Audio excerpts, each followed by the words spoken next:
ආයිබෝවන් ඔයාල හැමෝම පිළිගන්නවා අපේ අලුත්ම වීඩියෝ එකට. ඔයාල කවදම හරි හිතුවද මිනිස්සු වගේ පෙනුමැති රොබෝවරු සටන් කරනවා දකින්න පුළුවන්ගේ කියලා. අන්නේ දේ ඇත්තටම දැන් ලෝකයේ සිද්ධ වෙනවා.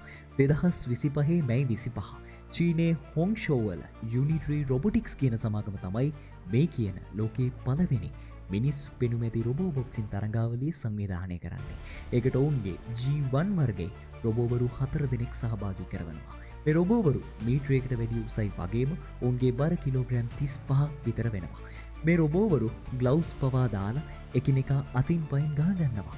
දැනට මේ රොබෝවරු දුරස්ථ පාලක මගින් තමයි ක්‍රියාත්මක වෙන්නේ, පාලනය කෙරෙන්නේ. ඒත් හිතලා බලන්න.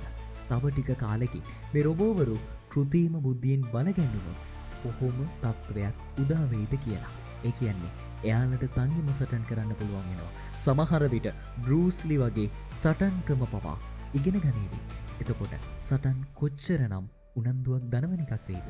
ඒ විතරක් නෙවෙයි, අපිට මේ රොබෝවරු පොලිස් ස්ථානවල ආරක්ෂාවට, හමුදාවේ වැඩවලට පවා යොදා ගැනීමේ හැකියාවක් පවතිනවා.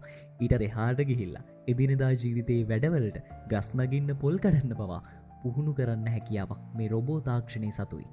ඉතින් මේ තමයි මිනිස් පෙනුමැති රොබෝවරු සටන් කරපු ලෝකයේ පළවෙනි තරඟය.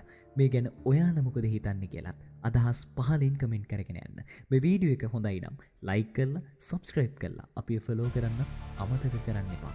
ඉතින් මෙවැනිම තවත් වටිනා වීඩියෝවකින් හමු වෙන බලාපොරොත්තු වෙන්න.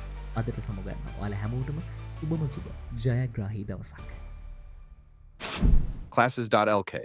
Post your classes today and get more students.